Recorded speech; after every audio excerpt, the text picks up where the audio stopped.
Hello, STT 315. This is Recitation 11. Our learning objectives are to identify and construct the null hypothesis and the alternative hypothesis from the statement of the problem, determine what type of test you need to conduct, and conduct a hypothesis for a population proportion and a population mean using the p-value approach. A study finds that 82% of employees will likely quit because of lack of progression at the job. A human resource manager would like to determine whether the percentage has decreased due to uncertainty in the job market. The manager conducts an anonymous survey and finds that 150 out of 200 employees will likely quit because of lack of progression at the job. State the null and alternative hypothesis to test the manager's claim. Then we're going to find the value of the test statistic and p-value, and then see if the manager's claim is supported by the data.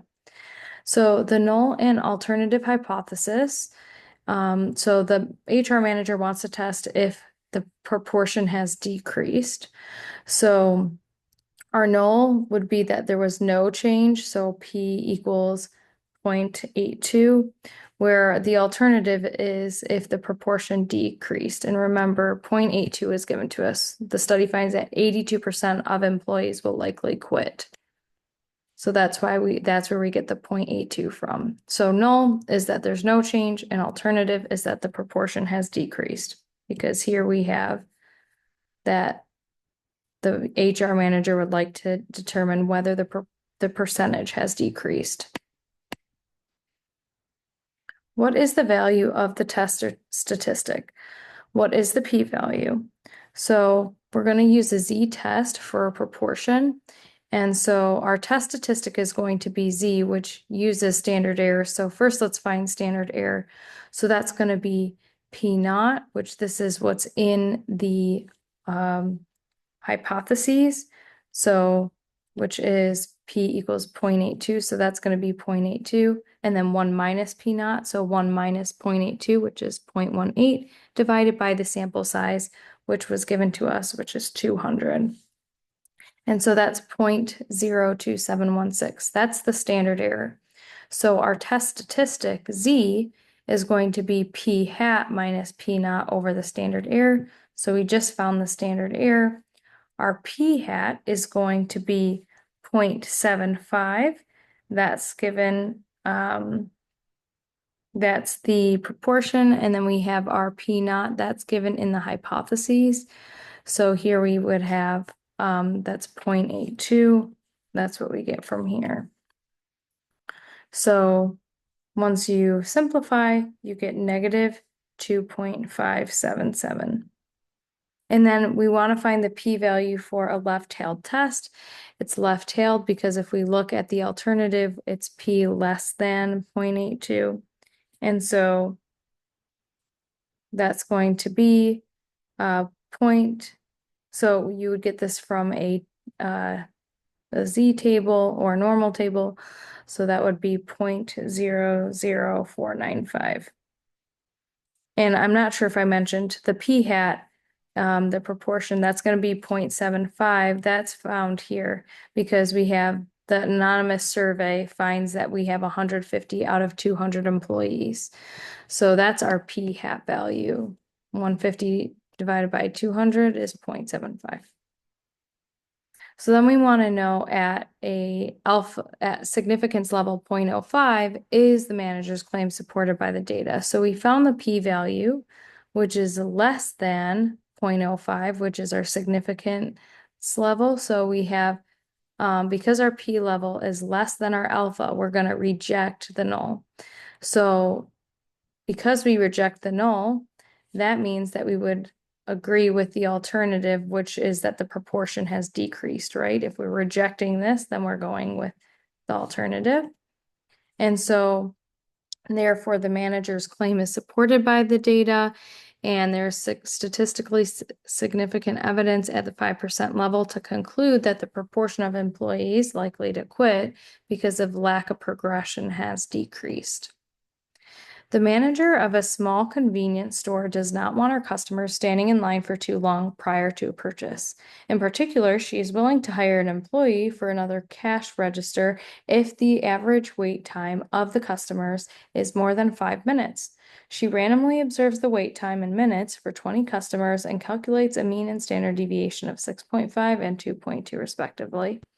So we're going to set up the null and alternative hypothesis to determine if the manager needs to hire another employee. So here our null is going to be mu equals 5 and our alternative is going to be mu greater than 5, where the mean wait time, and this should be, let's see, the mean wait time is 5 minutes. Where is it?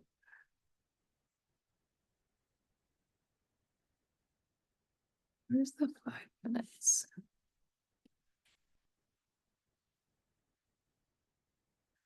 Hold on one moment.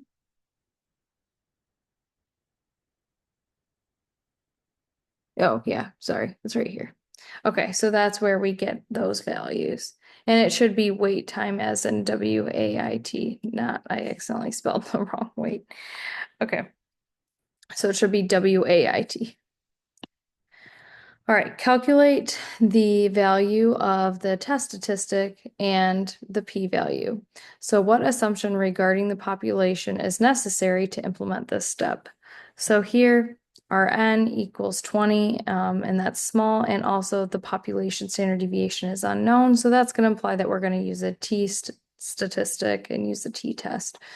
So the t-statistic, we're going to take our x bar minus, which in this case is 6.5, and then our mu naught, which that's given to us in the how we set up the hypothesis. So here we have that's 5, and then our standard error, which is 2.2, and the sample size, which is 20. So we have 2.2 divided by the square root of 20. This is all given to us. Here we have 20 customers. We have the mean, which is 6.5, and then the standard deviation, which is 2.2. So we're just kind of plugging and chugging with the information, and then the key step here is to set up the hypotheses correctly, so that way the mu naught is 5, but that's also given right here. So once we simplify, we get our test statistic as 3.05, and then we also need to find the p-value. So, well, here our degrees of freedom is going to be n minus 1, so that's 20 minus 1, which is 19. And so our p-value is going to be, we're going to use a t-table, so it's going to be t greater than 3.05 with 19 degrees of freedom. And so that's going to be 0.034. So we assume that the population of wait time is normally distributed. And so we get so that is what assumption regarding the population is necessary to implement at this step. So even though we're using a t-distribution or a t-test, we still assume that the population of wait time is normally distributed. We're just using a t-test because the sample is small and the population standard deviation is unknown. So then decide whether the manager needs to hire another employee at alpha equal 0.1. So our p-value was 0.0034. That's less than 0.1, which is our significance level. So p-value less than alpha, we're going to reject the null. So there's strong evidence that the average wait time exceeds 5 minutes, and the manager should hire another employee. In order to test if the population proportion is greater than 0.65, you draw a random sample of 200 observations and obtain a sample proportion of 0.72. Specify the competing hypotheses. So here we have p equal 0.65 and the alternative where p is greater than 0.65. And that's given here because we want to test if the population proportion is greater than 0.65. So we're going to use that in our hypotheses. Is the normality condition satisfied? So we need to check two things.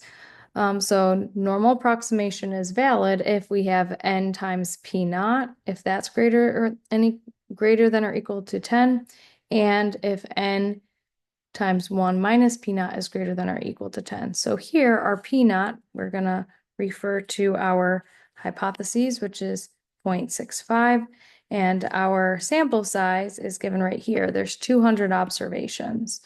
So we're going to do 200 times 0.65. That gives us 130. That's well above 10. And then if we do n times 1 minus p naught, that's going to be 200 times 1 minus 0.65, which is 0.35. That gives us 70, which is also well above 10. So yes, the normality condition is satisfied. Calculate the value of the test statistic and p-value. So our test statistic is going to be z, which is p hat minus p naught over standard error. So first, let's calculate standard error. Our standard error is, well, we're going to do the square root of p naught times 1 minus p naught over n. Again, our p naught, we're going to refer to our hypotheses. So that's going to be 0.65 minus 0.35 divided by 200 and then take the square root. So then we get 0.0337, which is our standard error. So that is in the denominator of our test statistic. Our p hat is given to us right here. That's our sample proportion. That's 0.72. And then 0.65 is our p naught. That's from our hypotheses setup. So then we're going to have our test statistic equal 2.077. And then the p-value for a right-tailed test, well, we already mentioned that our normality condition is satisfied. So we're going to be able to do the probability of z, which is standard normal, greater than 2.077. And so that's 0.189. And so at a 5% significance level, is the population proportion greater than 0.65, while our p-value is less than our significance level, 0.05. So we're going to reject the null. And so there is significant evidence at the 5% level to conclude that the population proportion is greater than 0.65. A machine that is programmed to package 1.2 pounds of cereal in each box is being tested for its accuracy. In a sample of 36 cereal boxes, the mean and standard deviation are calculated as 1.22 pounds and 0.06 pounds, respectively. Set up the null and the alternative hypothesis to determine if the machine is working improperly. That is, it's either underfilling or overfilling the cereal boxes. So here we're going to have mu equal, again, it's programmed to package 1.2 pounds. So our null is going to be that the machine is working correctly. So our mu equals 1.2. Our alternative is going to be that the machine is working improperly because if it's overfilling or underfilling, it's working improperly. So here we're going to have a two-sided test. So it's going to be not equal to 1.2 because it can either be greater than 1.2 or less than 1.2 to indicate that the machine is working improperly. Calculate the value of the test statistic and the p-value. So here our n is large, it's greater than 30. So we're going to use a z-test. And so that test statistic is going to equal x bar minus mu naught over our standard error. So our standard error is the sample standard deviation divided by the square root of n. So that's going to be 0.06. That's given to us. That's the standard deviation, 0.06.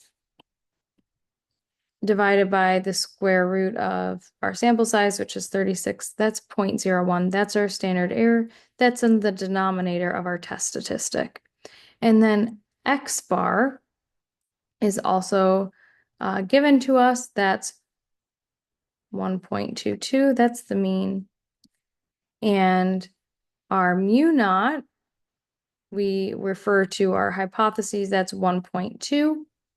Sorry, let me go back here, 1.2. So that's going to be our test statistic is equal to 2, and then a p-value for a two-sided test where we're going to do 2 times the probability of our z greater than 2. This is from the table, so that's 2 times 0.0228, which equals 0.0456. So at a 5% level of significance, our p-value is less than our significance level, and so we're going to reject the null. And so at 5% significance level, there is evidence to conclude that the machine is working improperly. So in other words, it's either overfilling or underfilling.